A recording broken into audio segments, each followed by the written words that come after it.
Alright, what is going on, guys? HC Jams here, back with another Street Fighter 5 video. And unfortunately for you Miku fans, it's not going to be a video focusing on her today. We're going to be shifting back over to our female psycho soldier Falke, and more specifically in this video we're going to be looking at how she goes about punishing invincible reversals. Universal thing, pretty standard, pretty straightforward, but I haven't actually seen any footage or anyone doing it with Falke on YouTube. It might be on Twitter or somewhere, whatever, but I felt, nah, let me go and do it myself. And the example we're going to be using is going to be Sakura, because the various different ways you can do so, I feel Sakura is the perfect example, because you can actually do all four of them. There is going to be 4 ways of doing it.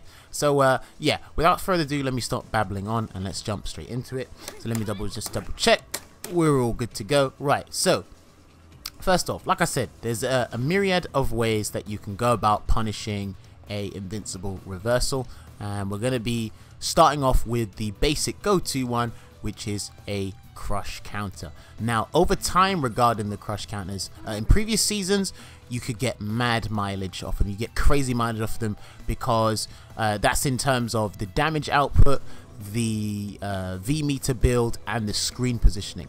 But due to changes in Arcade Edition, the damage aspect of getting crush counters has been toned down, whether it's in neutral or punishing a invincible reversal in general. So it's just the damage aspect has been toned down. That's pretty much it, but you can still get the screen positioning and the V meter. Now I want to turn the V meter off, and I want to put a wake up option on. I think it was this one, yeah, wake up option 2. So yes, we've got Sakura to do EX Shoryuken. Like I said, all the examples I want to showcase, this is the perfect move to do again. I didn't want to do it against your standard Ken or Akuma, because I wanted to do it with another character, but Sakura fits under Shoto category, so we can do that with her as well. So let me reset there, and the V meter is off. So like I said, we're going to start off with a crush counter. Now, the go-to crush counter button that you want to use for punishing with Falke is her stand hard kick. Her forward hard punch is a crush counter as well, but you can't get a follow-up from it. With Falke's stand hard kick, you can get a dash up follow-up and go into the BNB from there. So let me show you how it's done.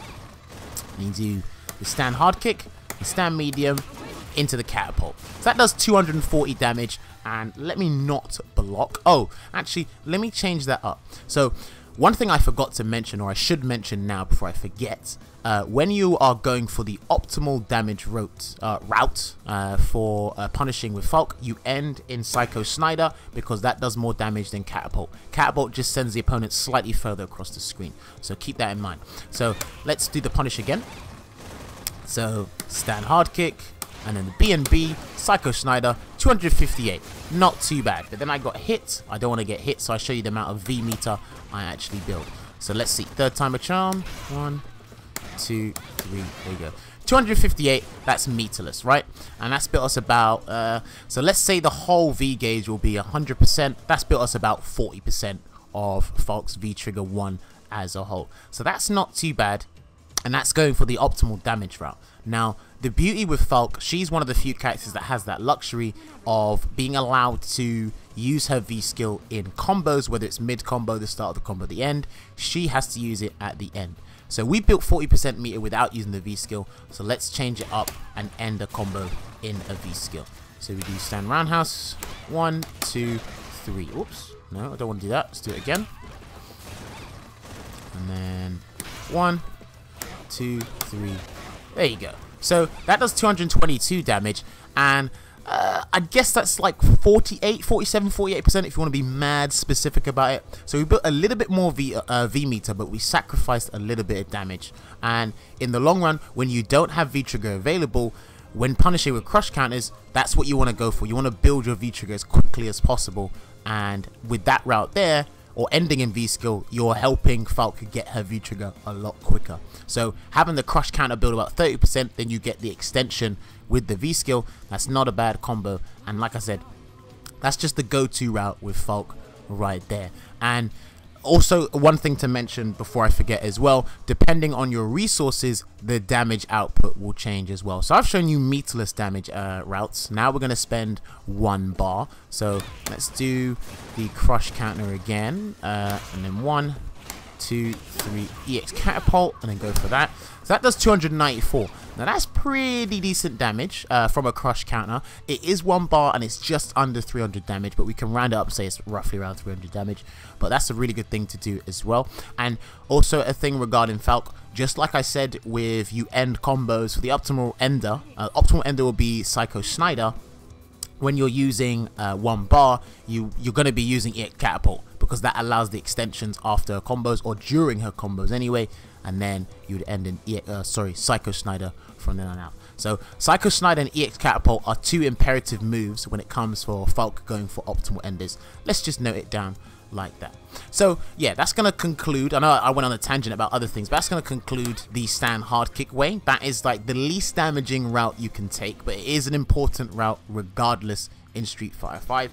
Her standard crush counter button, and because when you do land it crush counter, it allows you to dash up and get the BMB from stand medium punch. So let me change over, let me turn the V meter back on.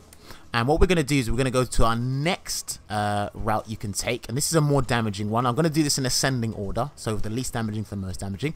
The next one we're going to be using is stand hard punch. Now this is going to be a counter hit starter because it's a non-crush counter button. So when I hit it, oh sorry, let me turn on the counter hit real quick. So when I do connect it, it's not crush counting at all. It's just a regular button. And that actually pays off, or that's more beneficial in this situation for Falke. Now, one thing to note, when you land stand hard punch, normally it's +4 on hit. But when you land counter hit buttons when you land a button and it connects counter hit in Street Fighter games in general, you add on 2 extra frames. So what that means is, in our case, stand hard punch goes from a +4 on hit button to a +6 on hit button. And that's beneficial to Falke because after she lands that counter hit stand hard punch, she can link a stand medium punch and go into a BNB there. So let me show you how that looks. And then we walk up 1, 2, 3, 4. So as you can see there, that was pretty decent. And that's 282 damage, and that's a meterless combo, no bar spent. Like I said, when I showed the crush counter button, spending 1 bar with a stand hard kick, we got 294. That's 282 meterless. So let me show you again. And then we walk up 2, 3.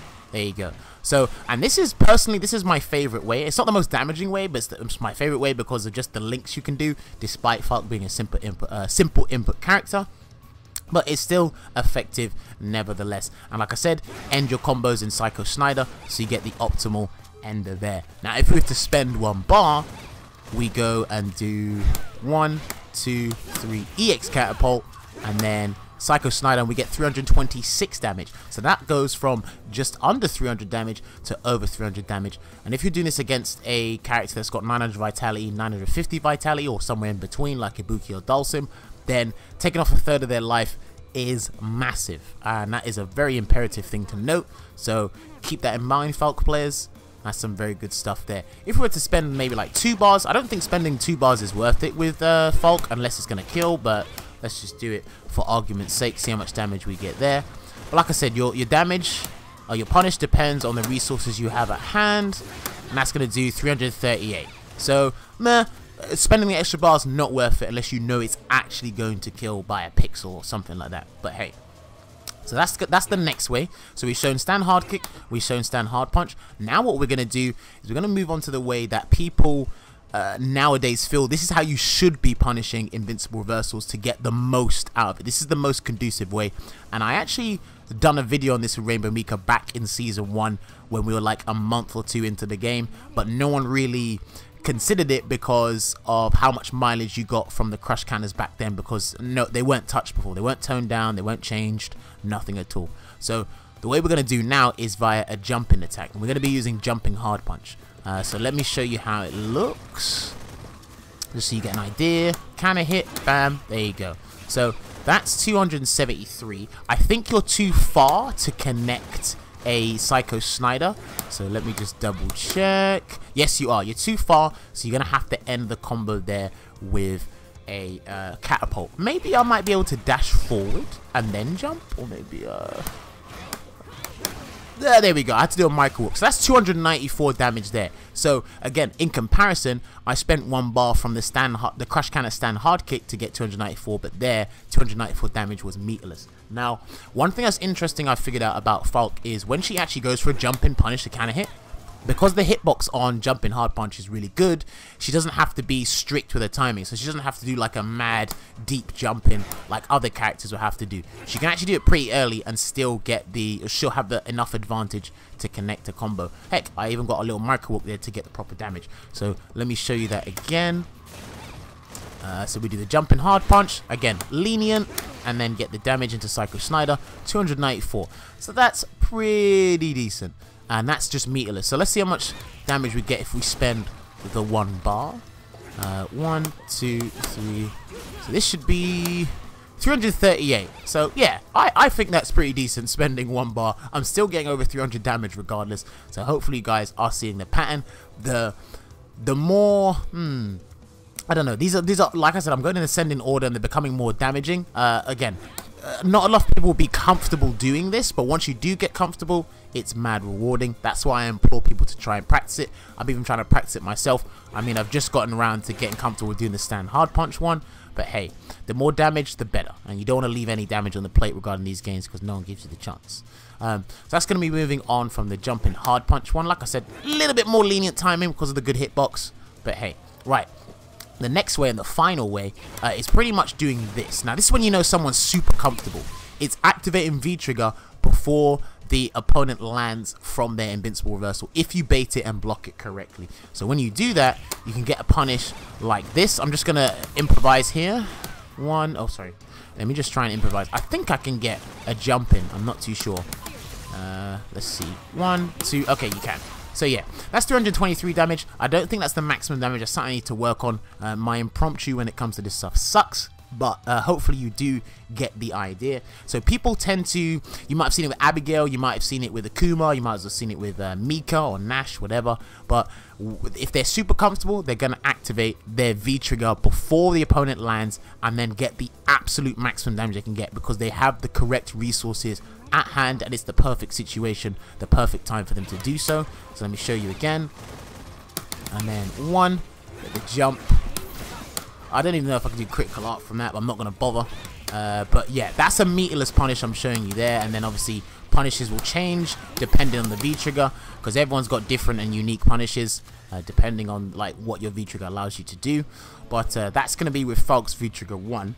Now, unfortunately, Falke can't actually do that with her V-trigger 2 because this is only strict or limited to, you know, a few characters like Falke, Birdie's V-trigger 2, Zeku's V-trigger 2, so on and so forth. So if you were to try and do that with them, because it's a full animation, you can't take advantage, and what will happen is you'll put yourself in an even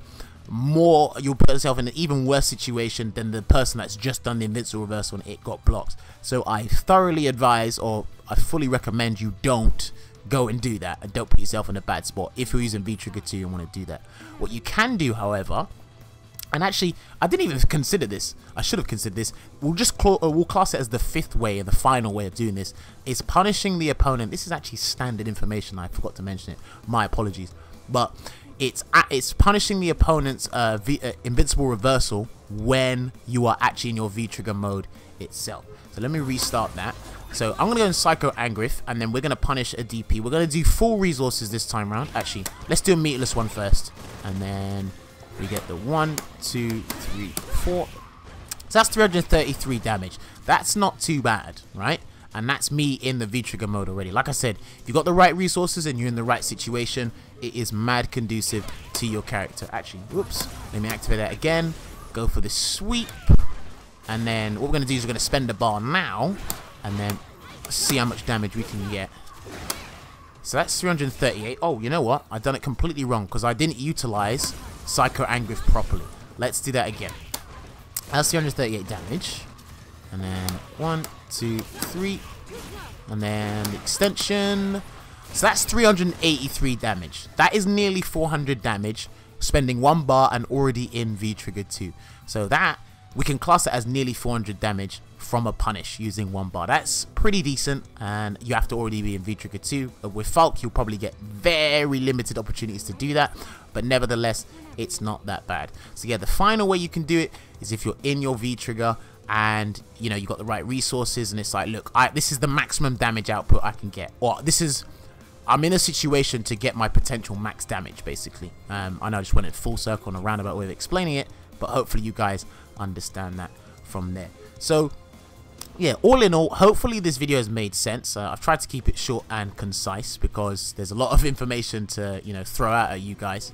And Falke's a very interesting and unique, unorthodox character. So there's lots of things you have to consider. But just to round up what we went over, there's several different ways, the myriad of ways you can go to punish opponents regarding Falke. And these are universal ways in the game as well. Is a crush counter button, which you use with Falke, is a stand hard kick. That's going to be your go-to if you're not so confident button, and it's the button that starts the optimal V meter building route. And like we said, it's crush counter stand hard kick, and then let's see, yeah, it's crush counter stand hard kick. You do whatever and you end the combo in V skill. That's the most meters you'll be able to build out of it. The next way was standing hard punch. Now the beauty of this, like I said, just to recite the same lines, is it goes from +4 on hit to +6 on hit due to the counter hit frames. So you get an extension from there, and you can connect stand medium punch. And like I said, you gotta be in kissing distance for this stuff. With some of the reversals, if you're gonna do the stand hard punch punish, with some of the reversals, you kind of have to micro walk and then do it, so you're in range to connect the stand medium punch, because that range on that is not great. The third way you can do it is jumping hard punch. And this is good, just to keep in mind as well, jumping counter hit attacks do more than grounded or counter hit attacks, so keep that in mind. And obviously the fourth way was activating your V trigger before, let me just turn V trigger 1 back on. Yeah, it's activating before the opponent lands, and then you get the full opportunity from there. And then after that, there's a way of punishing when you're already in V trigger, and then you just get the damage from there. 1, 2, something like that. Let me turn the crush counter off just to show you this one last version. Hopefully I can get this on. And then you do 1, 2, something like that. Obviously that's not the correct punish. That's something I need to study. But hopefully you guys, all in all, have got the idea. That's 520 damage. That is kind of ridiculous. But hey, that's all resources taking consideration of the situation there. But yeah, that's going to be it. Hopefully you guys have found this video insightful, and I've shown you the various different ways that you can punish invincible reversals with Falke. God damn, this is going to be nearly 20 minutes. I do apologize about that. But yeah, I'm going to leave all the necessary information in the description below regarding the starters and the combos and whatever with Falke, just the information to keep in mind. But if you want to leave any comments or you got any questions, leave them in the comment section below, or if you want to ask my general opinion on Falke, my Twitter is going to be in the description below as well. I can give you my overall opinion on the character. She is fun, like I said, just a lot of work, mad strenuous to work with, but hey, I'm still enjoying her. Like I said, she's like a potential pocket character for me at this moment in time anyway. But yeah, this has been your boy Hasty Jammers. Hope you guys have enjoyed the video, and I will see you guys on the next Street Fighter 5 video, which hopefully will be an Armika one. So until then, take care and enjoy the rest of your day.